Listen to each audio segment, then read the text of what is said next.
Hi, are you struggling with your call recaps and not sure what to say at the end of every call? Well, you're not alone. I've struggled with this myself. Whether you're still in training or just starting to take live calls, this part of the call, yes, the recap, is something that you'll definitely be coached on. In this video, I will be sharing with you the easiest and most effective way on how to do a proper recap that sounds professional, confident, and customer service friendly. So yeah, let's make sure to end every calls that you'll encounter like a pro, even if you're still a newbie. So if this sounds like your cup of tea, make sure to stick around and watch the video until the end. Let's begin.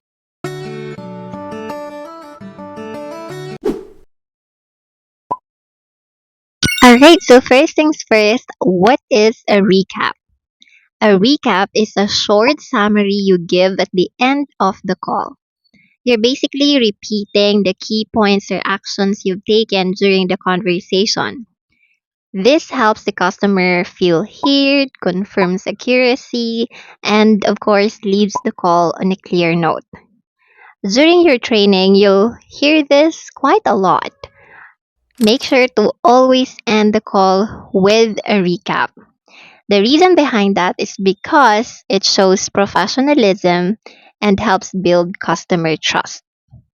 Now, I'll share with you the basic formula for a good recap. This is a simple formula that you can follow, especially if you're just starting out. So, R means restate the concern or reason for the call. Sasabihin mo yung reason kung bakit siya tumawag. E stands for explain what actions you took. C stands for confirm next steps or resolutions.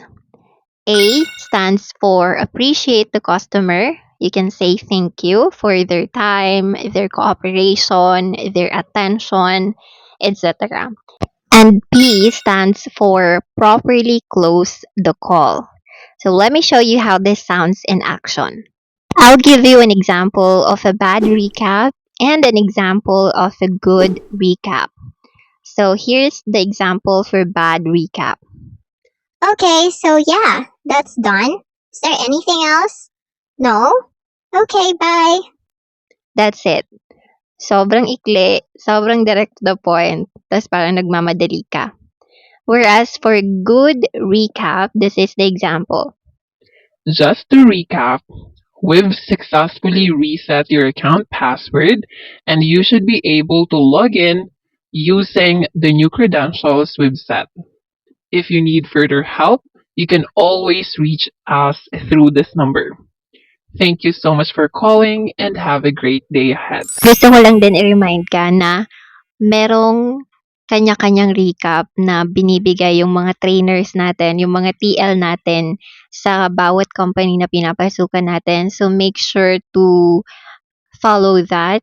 Yung mga bagay na minimension ko ngayon ay additional tips lang or strategies in order for you to deliver your recap the best way possible.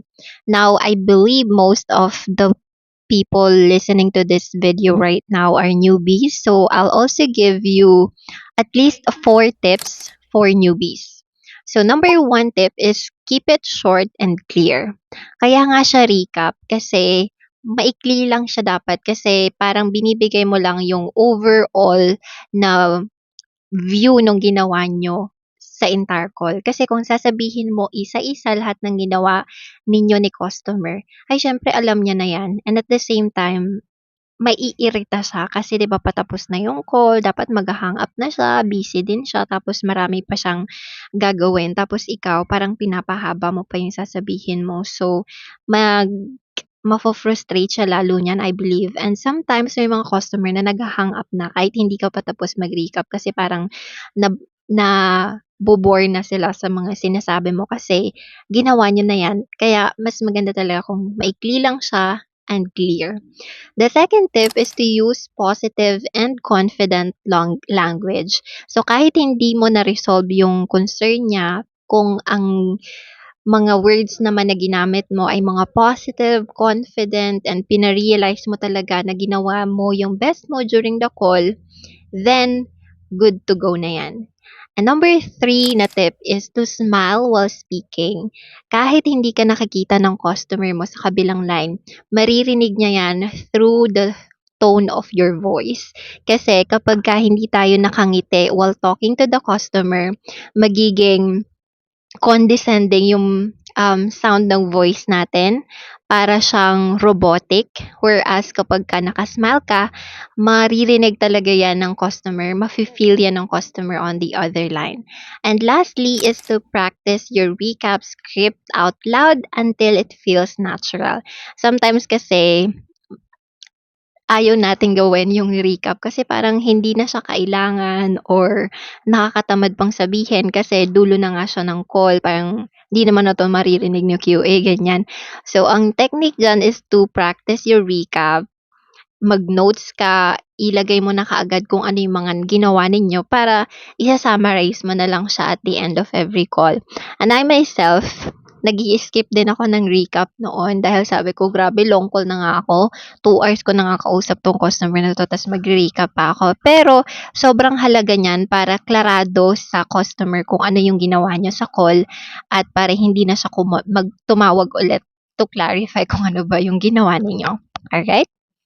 Remember, mastering your recap is a small but powerful step to sounding more confident and in control in every call that you handle. And trust me, your trainer or your QA team will definitely notice the difference.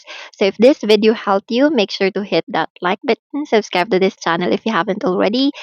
If you have suggestions or comments in relation to this topic, make sure to write them down in the comment section below. I promise to give them a heart, or of course, if you have questions, I'll reply to that comment of yours. And yeah, I have a bunch of videos about call center interviews, tips and techniques on how to pass the interview process, and a whole lot more. So make sure to check them out. Link is in the description box as well as in the comment section below. So I'll talk to you next time. Bye.